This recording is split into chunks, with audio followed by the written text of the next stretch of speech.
Hello dear student, मैं आप सभी का स्वागत करता हूं अपने यूट्यूब चैनल मेंटर में केयर स्टडी चैनल पर। तो एसएसटी का आज बहुत ही महत्वपूर्ण प्रश्न है।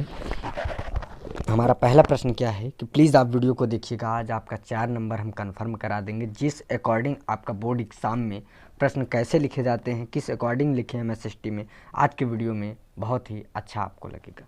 तो आइए हम वीडियो को स्टार्ट करते हैं। भारतीय संविधान में केंद्र और राज्यों के बीच शक्तियों का बंटवारा किस प्रकार किया गया है? ये इम्पॉर्टेंट क्वेश्चन है। मैं आंसर भी लिख कर लाया हूँ, आपको कैसे लिखना चाहिए। बस आप वीडियो को लाइक नहीं किए हैं तो प्लीज़ लाइक कर दीजिएगा, और चैनल पर यदि आप पहली बार आए हैं तो प्लीज़ आपसे एक छोटी सी रिक्वेस्ट है, सब्सक्राइब कर लीजिए, जिससे हमको थोड़ा सपोर्ट मिल जाता है। और आपके लिए हम बहुत ही मेहनत कर रहे हैं, रात दिन लिखते हैं, तब आपको मैं वीडियो प्रोवाइड करा पाता हूँ। ठीक है, तो आशा करता हूँ कि आप चैनल को सब्सक्राइब कर लिए होंगे और वीडियो को लाइक कर दिए होंगे। देखिए, कह रहा है कि भारतीय संविधान में केंद्र और राज्यों के बीच शक्तियों का बंटवारा किस प्रकार किया गया है। देखिए, आप एग्ज़ाम में जब बैठेंगे ना, तो पहले आपको क्वेश्चन खूब अच्छे से पढ़ लेना है।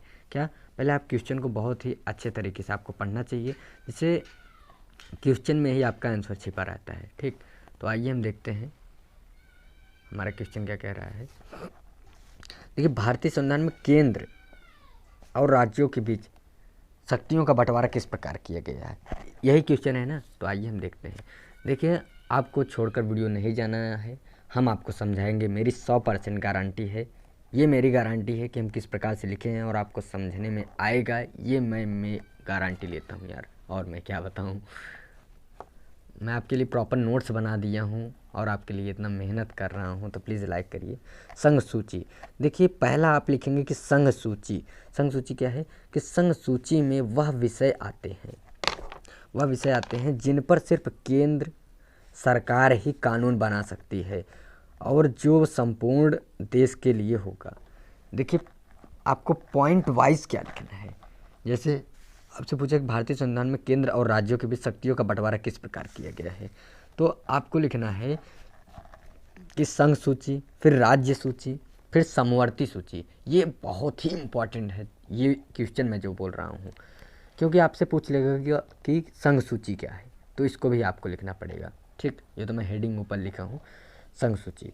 तो संघ सूची में यही आपको याद रखना है कि संघ सूची में केंद्र सरकार ही अपना कानून बनाती है भैया, बाकी कोई नहीं बनाता है। और आप जानते हो कि केंद्र सरकार जो होती है वो संपूर्ण देश के लिए जो कानून बनाएंगे वो पूरे देश के लिए कानून माना जाएगा। ठीक, आइए हम उदाहरण से समझते हैं।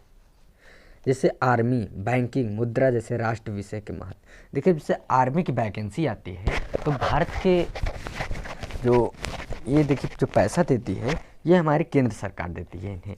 तो उदाहरण में आपको यही लिखना है कि संघ सूची, बस आपको यही इतना याद रखना है कि संघ सूची जो है ना, वो केंद्र सरकार उस पर अपना कानून बनाती है, जो भी बनाना पड़ता है। तो संघ सूची वह विषय आते हैं, संघ सूची में वह विषय आते हैं। आपको ऐसे लिखना है बढ़ा चढ़ा के। संघ सूची में वह विषय आते हैं जिन पर सिर्फ केंद्र सरकार ही कानून बना सकती है और जो संपूर्ण देश के लिए होगा। ठीक, उदाहरण के लिए आर्मी, बैंकिंग, मुद्रा जैसे राष्ट्र विषय के महत्व। आइए हम देखते हैं दूसरा। देखिए, केंद्र और राज्य के बीच पूछा है ना, तो केंद्र सरकार जो होती है अपने संघ सूची के अंडर में आती है, यानी अंतर्गत, और जो राज्य है वो अपनी राज्य सूची।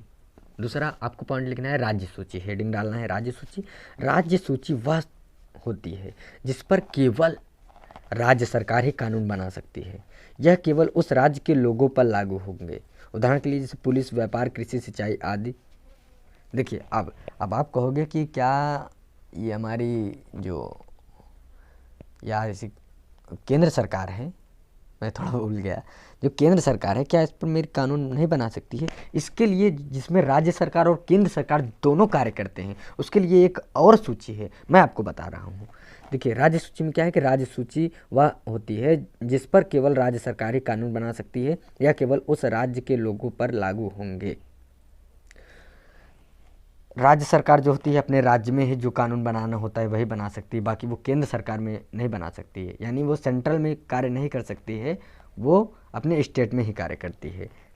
जैसे हम तो यूपी से हैं, आप कहाँ से हैं प्लीज़ कमेंट में बताइएगा। तो जैसे हमारे माननीय मुख्यमंत्री योगी आदित्यनाथ जी हैं, तो ये अपने उत्तर प्रदेश में ही जो कार्य करते हैं वो करते हैं, ठीक। जैसे पुलिस, व्यापार, कृषि, सिंचाई आदि। अब देखिए समवर्ती सूची, जिसमें आपको डाउट था।